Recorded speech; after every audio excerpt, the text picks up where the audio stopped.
So Sonic games, right? There's a few of them, like your Sega Genesis games, your Xbox 360 games, your Nintendo Switch games, more Xbox 360 games, your original Xbox games, your Nintendo 3DS games, your Nintendo Wii games, more Nintendo Switch games, your Nintendo DS games, more Nintendo Switch games, Super Mario Maker, Super Smash Bros. Ultimate, Super Monkey Ball Banana Mania, Minecraft. You know, this collection might be a cry for help now that I think about it. Mobile games, console games, and even portable console games. This character's seriously done all. But hey, besides that, there's also a lot of fan games. Typical, you people are always trying to review the same 5 games over and over just to look cool.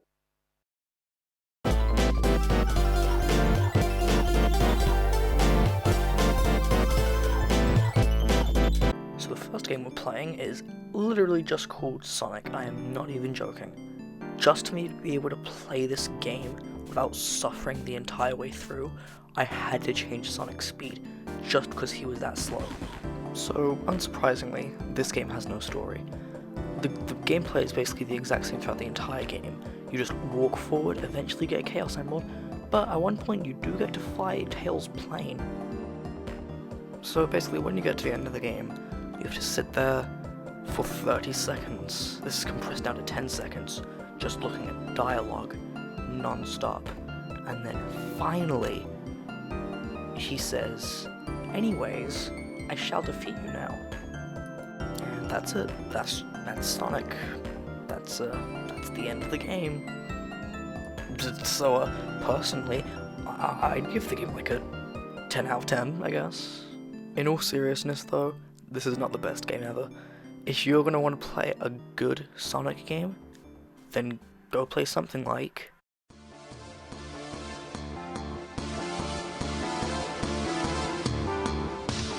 Sonic X-Treme is one of the most well-known cancelled projects ever, and it was meant to be Sonic's first jump into 3D. And this game is the exact opposite of that. Being a regular 2D platformer, this game has 3 levels: Future City Zone, Ice Hill Zone, and Egg Beta Zone. What we have here is 10 times better than the last game. There's springs, there's spikes, there's rings, there's enemies, there's shields, you can actually spin dash. It's just an actual Sonic game compared to what the last game was.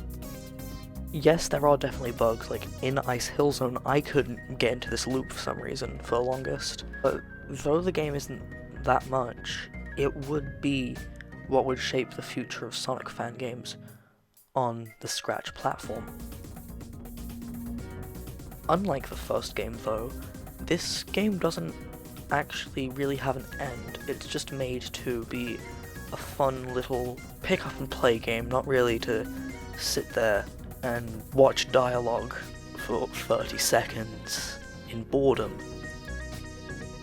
So looking back at this game, though the game's physics are a bit weird, it's a really fun experience and I do recommend it if you're in the mood for a basic side-scrolling Sonic game.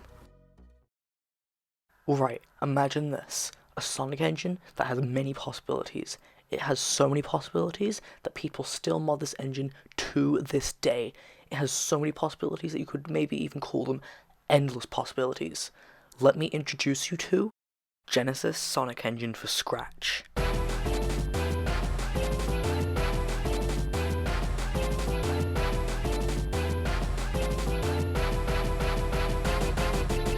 This engine is seriously insane. It has so many different mods. There are over 7,000 different Scratch remixes for this. And it's actually all made by the same person who made the last game I looked at, Sonic X-Treme. This engine is actually the closest thing you will probably get to an actual Sega Genesis Sonic game on Scratch. Sadly, known for the Thanos cat meme, the Great Purge of Scratch 2.0 felt like breaking this game, and now there's giant collision issues, aka Scratch 3.0 being the worst update ever. Now, issues like this have still not stopped the Scratch community from modding and even fixing this game with new versions and bug fixes.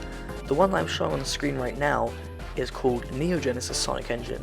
It includes things like the Super Peel Out, the Drop Dash, new characters, and even adjustable speeds. The engine is so popular now that it even has its own convention named GSE Fest.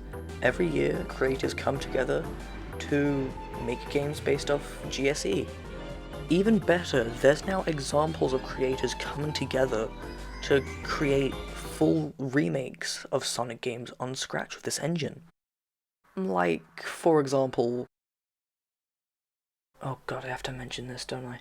So, before I torture myself and talk about Sonic 2 Expanded for the next 6 minutes, why not talk about the person who inspired me to finish this video, and also to talk about my own mod of his game, because why not? So, Toad Fan School, known for hit games like Woodbreak and Super Mike World. Nowadays, he's more known on YouTube as that guy from Scratch who made 2 videos on Mario games released on Scratch.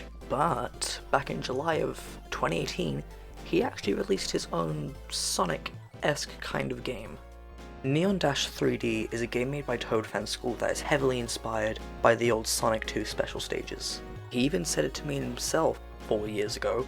The game follows the same pattern as the special stages that it's based off of. You get enough orbs, you get to continue. Besides that and a few extra skins, there's not really much else in this game. But suddenly, a few days after the game released, 2018 me came around and personally asked Toad Fan School if I could remix the game with Sonic characters. And he was fine with it. He said it was a cool idea, and I just had to credit him, so I did just that. And after 2 years of updates, I had Sonic the Hedgehog 2 Special Stage Reborn 3D. Trust me, I've created worse games with worse names. Most changes include things like new music added and a bunch of new characters like Sonic, Tails, Knuckles, Amy, Shadow, and Espio for some reason. This version of the game is basically the same as the original. You get a certain amount of rings and you get to keep playing. But besides that, that's really all I can say about these games. I mean, there are online high scores for both versions of the game, but besides that, that's really all I can say about these games. So I believe if you're looking for a good way to train for those horrible half-pipe stages from Sonic 2, then this game is pretty good. It's finally that time. You know it. You most likely hate it if you're a developer. It's Sonic 2 Expanded. There is so much history surrounding this game and so much info surrounding the team who made it that I could make an entire, 20-minute video just talking about this game and everything that we didn't make in the end. So I'm going to be looking at a few different versions. The original ones, and a unreleased widescreen version. Now as you can see, most versions of Sonic 2 Expanded were developed by the updater. Yes, that updater. For the sake of time, I'm only going to look over a few of the original versions of the game. So why not start from the beginning? Sonic the Hedgehog 2 Expanded, version 0.1. All that was really featured in this version of the game was the main menu, a random glitch on the menu, and a basic version of Emerald Hill Act 1. Other than that, that's all I can really say about version 0.1. There was really no other features added. I mean, besides the obvious collision issues at the time, and the lack of Neo Genesis Sonic Engine features, but those would soon come in later versions. And a much newer version this is. With more versions being released over the next few months, we gained a bigger team and made Sonic 2 Expanded version 0.5. The last few updates actually added a lot of new features, like an opening cutscene, new character sprites, rings, and badniks. Going into Emerald Hill Zone Act 1, you can see a lot of differences from the first version of the game. The key part of this update is that there's now special stages, checkpoints, and even a boss. There's still some notable glitches here and there, but besides that, this is one of the best versions of the game. Sonic 2 Expanded version 0.7. Now with a giant team, a lot of controversy, and a lot of burnt out developers, this was the final version of the game to actually have substantial features added. These final features consisted of the online versus mode and the addition of Knuckles as a playable character. I would have liked to demo the online versus mode, but sadly the servers have been dead for a while now. And after all of that, that was the end of the Sonic 2 Expanded 2020 demos. The project was soon cancelled a few months after, with the final 2 versions releasing in late 2020 and early 2021. 0.7 Collision Fixed is self-explanatory, and version 0.8 only adding the final pieces of art made. But that isn't the end of our journey with this game. Because in early 2022, I had a plan to make a brand new demo of the game for Sage 2022. This version was based off of version 0.8 and was meant to have more updates similar to what 0.8 was. These updates included finishing the menu update from 0.8 and fixing bugs that I created while making 0.8. I think the most notable part of this update was the zoomed in brand new cutscene that was added back in 0.8. Now sadly, the reason why I never got to finish this version of the game is because of 1. Time constraints, 2. I don't know how the Genesis Sonic engine works, and 3. I moved across the entire planet last summer. So after all of that, I can finally say that's all for today. Thank you all for watching. This is a new kind of video style for me. I've never tried something like this before, and if you want more like this, then like the video and share it with some friends. All of the links to the games that I played today will be in the description of the video, including some links to games that I recommend that I didn't feature in this video. Once again, thank you, and goodbye!